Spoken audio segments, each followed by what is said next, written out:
حضرت حنظله رضی الله تعالی عنہ ته د نفاق ویره. حضرت حنظله رضی الله تعالی عنہ فرمایي چې یو واري مونږ خلک د نبی علیه الصلاۃ والسلام مجلس کې نبی اکرم صلی الله علیه وسلم واز فرمایي چې په هغې سره زړونه نرم شو او سترګو نه اوښکې وبهېدې او خپل حقیقت په مونږ ښکاره شو. د نبی علیه الصلاۃ والسلام مجلس نه راپاڅېدم چې کور ته راغلم، ښځه بچي راته راغله او څه د دنیا خبرې اترې شروع شوې او بچو سره خندا خبرې ښځې سره ټوکې شروع شوې او هغه حالت لاړو کوم چې د نبی علیه الصلاۃ والسلام په مجلس کې ناڅاپه مې خیال راغی چې زه لومبې په کوم حالت کې هم اوس څه وشو. ما خپل زړه کې وویل چې ته خو منافق شوې چې په ظاهره د نبی علیه الصلاۃ والسلام مخکې د هغه حال و، اوس چې کور ته راغلی نو دا حالت دې شو. ما په دې افسوس او غم کولو او دا مې ویل کور نه راووتلم چې حنظله خو منافق شو. مخامخ حضرت ابوبکر صدیق رضی الله تعالی عنہ تشریف راوړو. ما هغه ته عرض وکړو چې حنظله خو منافق شو. هغه دا واورېدل، وی فرمایل سبحان الله، څه وایي؟ هیڅ کله نه. ما حال بیان کړو چې مونږ خلک کله چې د نبی علیه الصلاۃ والسلام په خدمت کې یو او نبی علیه الصلاۃ والسلام د دوزخ او د جنت ذکر فرمایي، نو مونږ خلک داسې شو گویا هغه دواړه زمونږ مخکې دي.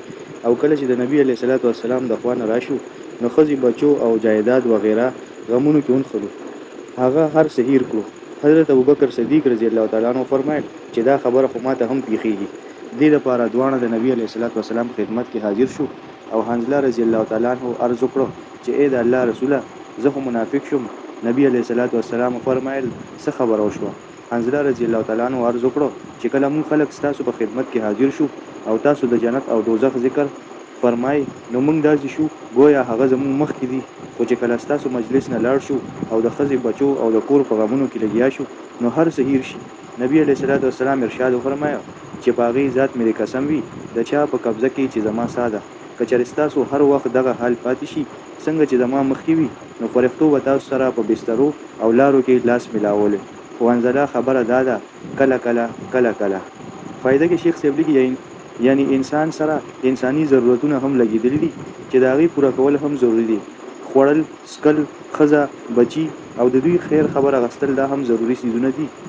په دې وجه داسې قسمه حالات کله کله حاصلېږي، هر وخت دا نه حاصلېږي او نه د دې امید ساتل پکار دي.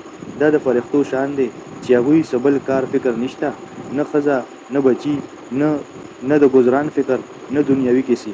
او انسان سره چونکې بشري ضرورت لګېدلي دي نو دی هر وخت په یو حال نشي پاتې کېدی.